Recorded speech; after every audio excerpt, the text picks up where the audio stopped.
ladies and gentlemen, this is Cynthia, the audio Belle, and I'm here with James doing a man on the street interview. Hi James, how are you doing? Hi, I'm good. So James, I just had a question for you. I want to know, I'm looking at the people that are attending this, and most of them are my parents' age or grandparents' age, and I'm wondering, where are the young people? Why are there no young audiophiles? I kind of noticed that too. This is the second year I've come to this event. It's an amazing event. There's lots of great equipment to listen to, lots of records to look at, but there is a demographic issue. The crowd here tends to be a little bit older. Most of them are my parents' age. Yeah. Which is interesting. It feels sometimes like you're hanging out with your parents. You know? So why do you think that is? I mean, is it the marketing? What is it that's like? Why aren't young people here? I think that this event caters a lot to kind of a high-end crowd. A lot of the equipment is well beyond my price range. Yeah. It's well beyond mine too. Right. You know? And some of these rooms have, $500,000 setups, and that's more than most of our houses. That's more than most of us will probably make in multiple decades. So it's almost as if the dealerships and manufacturers are catering towards those people, towards people that can actually afford those products, which are older people.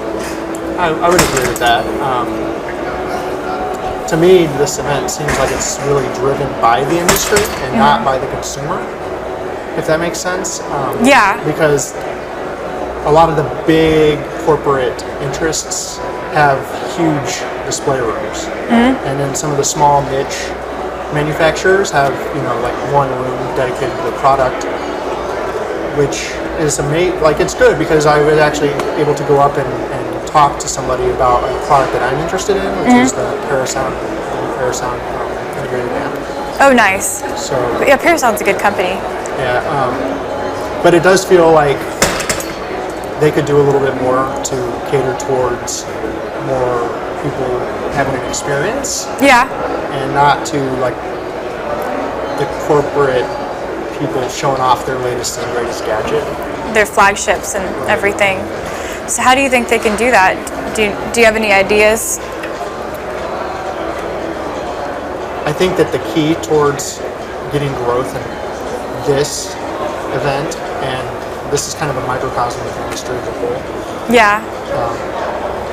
would be towards, the future I think is records. Like the reason that I come to this event, this is the second year I've come, is strictly for the records. There's some great records in the hall.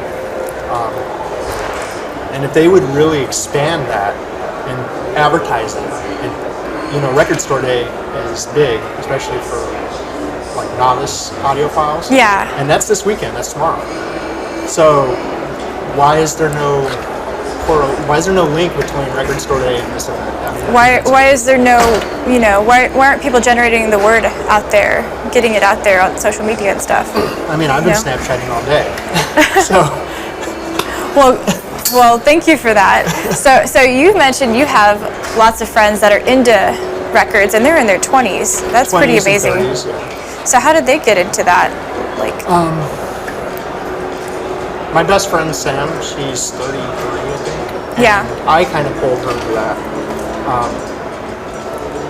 And I got into it from getting a gift card for Christmas, and I ended up buying a record player at like Barnes and Noble or something. Yeah. It was horrible. It sounded like a tin can. But for me, it pushed me into like seeking out a better sound. Especially for music that had a personal place in my heart. Music I grew up with or that meant something to me. Yeah. And then I introduced that to my friend Sam, and she ended up going to a store in Chicago and buying like a $400 record player, which is still a pretty solid investment for like jumping into something. That's pretty good. Yeah. For a starter record player. Right. And then it became a thing where I would bring a record and let her borrow a record and hang out and listen to records, and then she'd have a party and we'd play records at the party, and other people would kind of get into it. And several of my other friends similar situations, just like listen to music. But I think that there's a difference between somebody that like appreciates music and an audiophile. Because an audiophile, we're a unique breed. A special kind of person. We're not. Yeah, it's a dying demographic.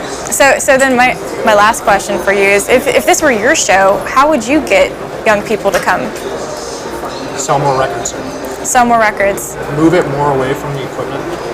I'd say keep the equipment, but the focus of the show should be records and the experience. So that's what we pay for, right? We pay for experiences. We want experience. We want a bunch of junk going on in the house. We want things that are meaningful. Yeah. We want experience. If somebody has a record and loves it, we're going to start to seek ways to make that record song. Yeah. It's common sense. So how did you find out about Axpona?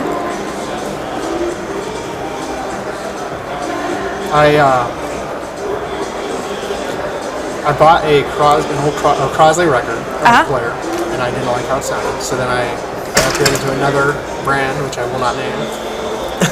And then I did not like how that sounded. And then I bought a Riga from Music Direct. That's pretty good. Step up. I needed help with putting a cartridge on because I had no clue. Yeah. So I drove to Music Direct, and one of the guys there,